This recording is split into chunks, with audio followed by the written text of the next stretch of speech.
Hello and welcome to another episode with Loki the Old Crow. Here we have what is billed as the USA vs Ireland. It's Zvikerson vs Lord Dorn. Maybe a reference to Game of Thrones, who knows. Anyway, this is a game between, like I've said already, they're billed as Ireland vs US. US is blue and playing Ethiopians. Ireland is Celts, repping the Celts, and he is in red. So here we go. We got a big score lead already by blue, and that's because he is scouting with a sheep. Let's take a look at the fog of war for each player. Yeah, red not got on the scouting early enough probably. Blue doing a good job scouting already. Okay. Let's just have a quick run through the early game, as I normally like to do. Keeps the time down on the videos, keeps me being able to produce them quick enough to sort of keep up with the tournament itself. And to be honest, I'm not in a position really to critique anybody's openings because I make the basic mistakes and constantly getting housed, as you can see on my other channels, losing villagers to boars and such. So I tend to just kind of skip through this when I'm commentating. Occasionally I watch the videos beforehand. This is one of them. Well, I watched two beforehand. I won't say too much about the second one, which I'm going to upload either tonight or tomorrow, depending on how long this takes. But the second one's crazy. The second match is crazy. This one's good, as you can see. Blue coming in here with the drush, with militia, forcing all this wood being used by red, and he's low on wood now. He's looking at building his walls. Look at blue's base. He's already got a semi-wall off here. Not too bad wood line there. He's got a secondary wood line quite far out, but he probably isn't going to get troubled there. It's far enough away for them not to notice. But not. Here we go. We got the Ethiopian house hating society working overtime on that particular house there, and then you got the guy who owns it furiously trying to repair it, while three burly blokes are trying to destroy it. Sweating he is. He's done it, but then as soon as he's done it, these three boys are on it again. Get bored, decide to walk away. Seeing what else is about. Sees the attempt at a quick wall here, and it looks like he's going to get a Vil pick. Terry has made it out by the skin of his teeth. Well done, Terry. You're getting that TC, lad. And now, at this point, red could probably turn around and take this fight, and probably kill the three militia. Probably. 7 versus 4. No, 3, sorry. If you look at it, it's 40 HP and 4 attack against 40 HP and 3 attack. They could take that. 100% take that, and they wouldn't have had to do all this business here. There's one thing I'm not afraid to do is fight back with Vils. As long as I'm not fighting knights. Castlage units, no thanks. But I'll fight spears. I'll fight archers to get close enough. I'll fight scouts certainly, as long as there's not too many of them and they're not Magyar. But yeah, a little bit of back and forth here between red and blue. Red's sort of getting a feel for it. Oh, yeah, he's got two militia going forward, but blue's already going into castle age. Let's see what he's done for feudal age here. So he's got his blacksmith up. He's got his archery range up, and then he's up. On probably standard 8 farms there. Let me have a look. No, 7 farms. So he's got 7 farms. Normally it's 8 when you're going up with the castle age that quick, I think. Whereas red has definitely got the farms advantage here with 11 farms. Irish doing a fantastic job of farming over there, and blue's doing a fantastic job of ruining farmers' days. See how we fought back there? USA knew the score there. Fought back those Irish militia.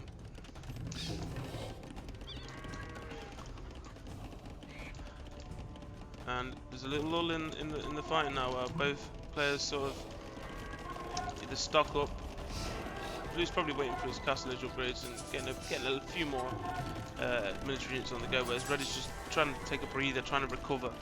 He could potentially go to castle age now. He probably should go to castle age now. He's waiting, he's waiting, he's waiting, he's still waiting. He's got 1,000 food now. Bear in mind that was triple speed. He's clicked up. Okay, now I would immediately, facing Ethiopians, you expect archers. So you would go something like Celts. Let me see, Celt Knights or Celt man at no man at arms wouldn't do. Maybe some light cavalry with some man at arms. That could do well, or definitely some skirms. Get some skirms out. Skirms and cav probably the best option there, maybe. Examine new. That skirm's having a bad day. That skirm's having a bad day. Oh, he got hurt by a lion. Oh, the humanity. Yeah, I could take on an archer. I can't take on a lion there. Lion got away by the skin of his teeth though. 1 HP. Let's have a look. Blue's coming in. The blue wave's here. The blue wave's here with... What's he got? Kid? Have love. Kid? Target. Have love. Sorry, I was having a bit of a dirt moment there. 18 crossbowmen. No upgrades as yet though. But they do get that 25%. Is it 25%? Let me have a look, I'm not too sure. 15% faster. Makes sense to go archers there. 24 archers. No upgrades there. He's got a blacksmith, I don't know why he's not using it. Red is doing bits down here, he's got a house. Got a side house down here, and then there's Oasis. Look at that view, the view's amazing. Go fishing, just go watch out for this lion here. Building himself a stable, guy wants some horses down here, and skirms are gonna poke the red out. You can see what's going on beyond my little wood line here, and he's gonna spot that scout cav, he's gonna attack that scout cav's gonna run away, and blue gets housed. Blue getting that second TC up and a nice little house wall there. Red still on his 1 TC, could do with another to be fair, but the problem is he's locked himself in and has not got that many resources. He's going to run out of wood before he opens shops. He's only got 1 pile of gold. I'm going to slow this down. Only got 1 pile of gold, and his stones, I suppose that counts as a second pile, but when your enemy's got archers, that is dangerous having people there. This little gold here, yeah, but it's outside your walls, and at the moment blue's taking all map control besides this pocket here. And look at this, this is interesting. 11 knights, 11 Irish knights going forward, but look at that. Don't rate their chances really against 41 military units over here. Let's see what happens. Zoom on a little bit. So red's looking for a way, and let's go to his view. Let's go to his view. Going in here, innit? He's going to try and open that up. Sees all that light cavalry, should turn around and take that engagement. He does, blue legs it. But then, oh god, archers out of nowhere. I'd still think, potentially, yeah, that's fine.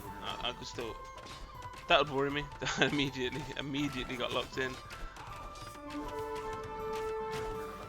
It's gonna, blue's doing a really good job there of just kiting him back to that town centre. Getting that town centre involved, that's gonna turn the tide, and yeah, I'll just take care of him. Siege Workshop correctly pulling out an onager in Castle Age, that's the one. Get the onager out, take out groups of archers. Unless the guy's got micro, then you're screwed. Correct again there to see light cavalry, identify it, and put some pikemen down there by island. Island's gonna get mopped up here over here. But tell you what's good, attack him from different directions at the same time.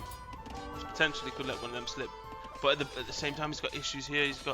He's got light cavalry raiding his base, and oh no, he kills one of his own villagers before his onager gets taken out by scout cab. two of his villagers. That's unfortunate. That is unfortunate, ladies and gentlemen. Scout cavalry are happy to go back now after these nights. Just, you know, they've become a house hating society now. What have you players got against housing? Oh, and look at that. As soon as that gets dropped, it's like the movie. It's like Osgiliath or something. Charge in, get absolutely destroyed by archers. These pikemen are like. Kid? Hope these horsemen come a bit closer. We could probably take them. Got some upgrades there. And some armor upgrades for the scout cav. This was an interesting play. I'm not sure if I'd be brave enough to do it myself, but that's an interesting play.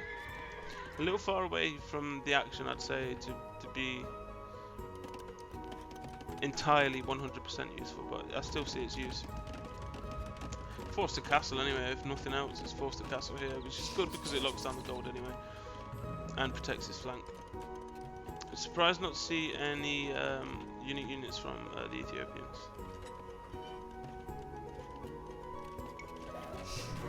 Little lull in the storm. Correctly building a couple of mangonels. Look at this. This is looking increasingly grim for red here. The Irish just might get their bottoms tanned here by the Americans, and the Americans are charging them with light cavalry on that onager. They're both going to go down. We managed to take out a couple of archers though. Oh wow, mate, that was an amazing shot. That was an amazing shot. If I wish I had instant replay right there. Bam! That's a great shot. Ultimately, it's not going to do any favours though, because that's happened. But look at this. This is what I was warning about. This gold down here. As soon as he starts taking from these resources, he's in range of those Ethiopian archers. Look at that. That's hard to watch. Ireland getting a bit roughed up here by the USA. The USA continuing to add pressure into the game, and this is looking grim. Oh wow, are we close to a GG yet? I don't know. Without a castle, with the castle, I don't know. The castle. The problem with the castle though. The problem with the castle is it's so far away. It needs to be your first one, especially if you're under pressure like he was. It needs to be tighter in. Maybe here instead of the farms, and you've got the gold covers. You get all this farmland covered as well. Taking out on the outposts now. I see the stratagem. Take away their eyes, and they can't see you. Therefore, they can't hit you. The only problem is they can see you. Oh wow, this is looking really grim for red. Ireland could take the first L of the bracket here. Forward castle by blue. Doesn't really produce any results in terms of guarding eco. I like the placement though. It's directly between yourself and your enemy. A braver move could have been near this tree line here. Perhaps that would have been nice to see, or even a forward one here. It would have been nice to see as well.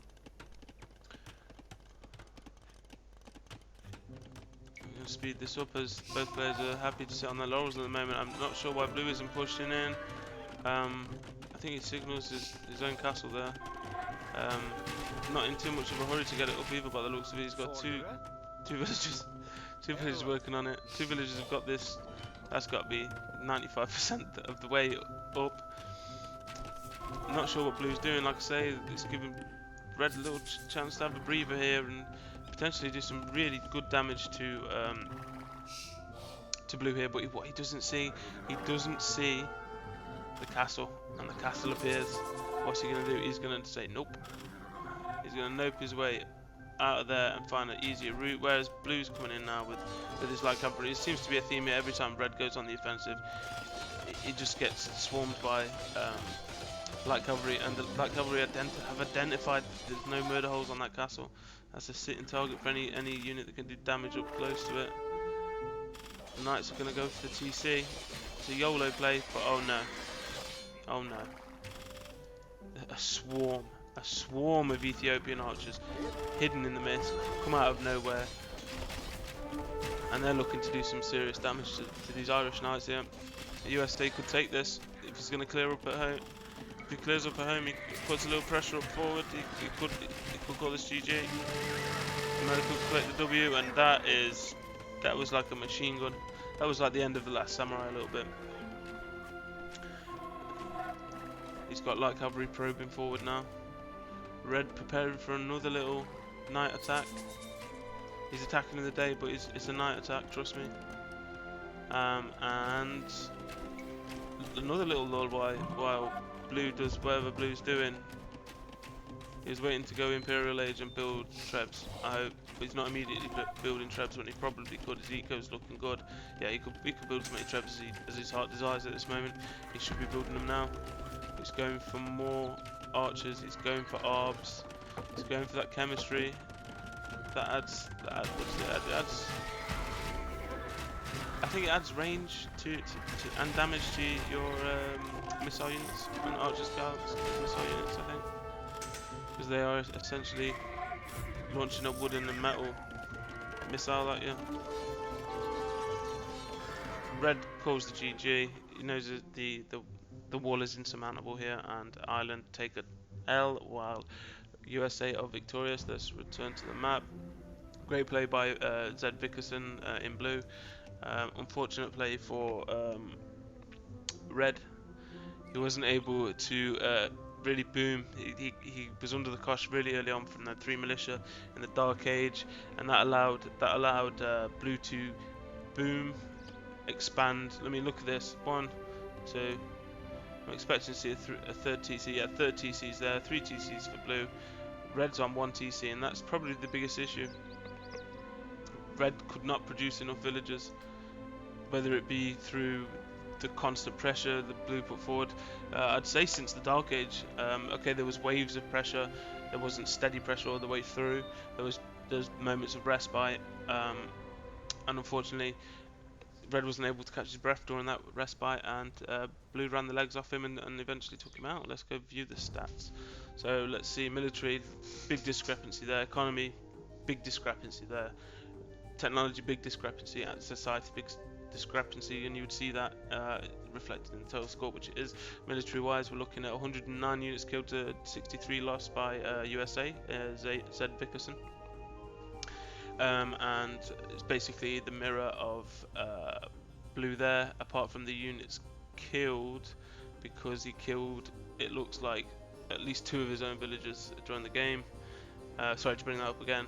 4 buildings raised by Red, he takes that. Largest army by almost 4 times goes to blue, the USA. Economy is, yep, that's as you would expect given the score difference there. You've got 6,000 more food for blue. USA has got more wood by 11,000, more stone by 2,500, and more gold by 4,000. Technology, blue's consistently hitting those times earlier. Granted, feudal's not by a great deal. Castle Age is by a significant margin, of course. He got to Imperial Age, whereas Red didn't, unfortunately. Map explored, there's a big difference there as well, and research counts, obviously they count, but you'd expect to see that once somebody's gone into Imperial Age. Total castles for blue is 3, relics captured is 4. Like to see relics captured, didn't actually spot that on this recording, so well done to him. He's got relic gold, villager high of 114, which is sort of getting on for double what Red had. But like I say, that constant pressure really didn't help Red to develop his economy. And thank you very much to both players for letting me commentate over this. It's been an absolute pleasure. I'm looking forward to the second one. As I've said, it is crazy, and join me on the second one, and like and subscribe. And that is me. Take care, ladies and gentlemen.